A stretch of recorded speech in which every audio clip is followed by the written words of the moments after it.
और शिक्षकों को आशीर्वचन के लिए खड़ा होना ये पाप है, तो मैं ऐसा पाप करना नहीं चाहता हूँ। मैं आपसे संवाद जरूर करना चाहूँगा। मेरे लिए बहुत अच्छा ये एक्सपीरियंस था कि आप सबको, वैसे तो सबको मुझे, क्योंकि आपकी हर एक की एक स्टोरी होगी, हर एक के अपना जीवन में, क्योंकि उसके बिना यहाँ तक पहुँचे नहीं होगी।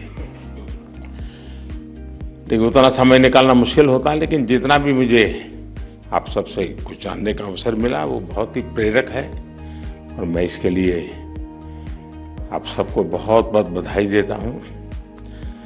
देखिए, राष्ट्रीय पुरस्कार पाना अपने आप में कोई अंत नहीं है।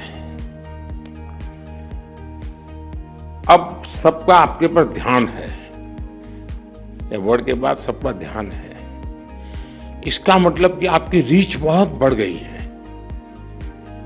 पहले जो आपका इन्फ्लुएंस का एरिया होगा या कमांड एरिया होगा, वो अब इस अवार्ड के बाद बहुत बढ़ सकता है।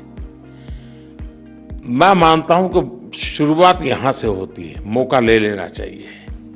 आपके पास जो हैं, जितना ज्यादा परोस सकते हैं परोसना चाहिए।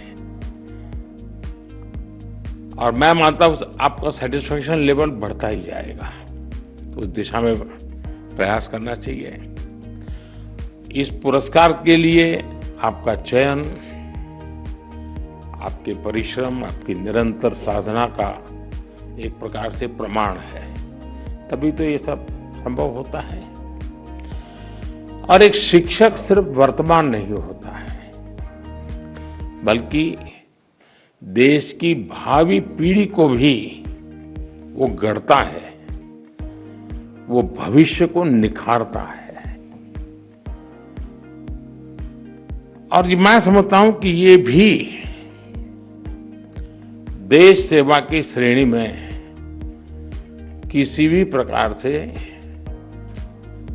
किसी की भी देश सेवा से कम नहीं है।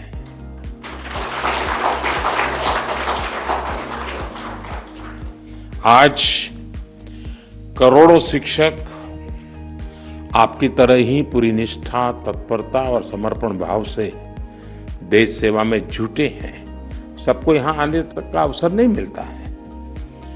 हो सकता है बहुत लोगों ने प्रयास भी नहीं किया होगा, कुछ लोगों ने नोटिस भी नहीं किया होगा, और ऐसी क्षमता वाले बहुत लोग होंगे जी, बहुत लोग होंगे। और इसलिए उन सबके सामूहिक प्रयासों का परिणाम है कि राष्ट्र निरंतर उन्नति करता है। नई नई पीढ़ी तैयार होती है जो राष्ट्र के लिए जीती है, और उसमें सबका योगदान होता है।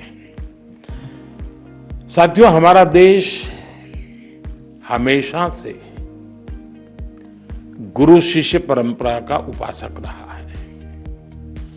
भारत में गुरु को केवल ज्ञान देने वाला नहीं, बल्कि जीवन का मार्गदर्शक माना गया है। मैं कभी कभी कहता हूं, मां जन्म देती है, गुरु जीवन देता है। आज जब हम विकसित भारत के निर्माण का लक्ष्य लेकर चल रहे हैं, तब ये गुरु शिष्य परंपरा भी हमारी एक बहुत बड़ी ताकत है। आप जैसे शिक्षक इस श्रेष्ठ परंपरा के प्रतीक है। आप नई पीढ़ी को सिर्फ अक्षर ज्ञान ही नहीं, बल्कि राष्ट्र के लिए जीने की सीख भी दे रहे हैं। आपके मन में कहीं ना कहीं भाव रहता है कि जिस बच्चे के लिए मैं समय खपा रहा हूं, हो सकता है वो देश के लिए कहीं काम आ जाए। और इस सारे पुरुषार्थ के लिए मैं आप सबका अभिनंदन करता हूं।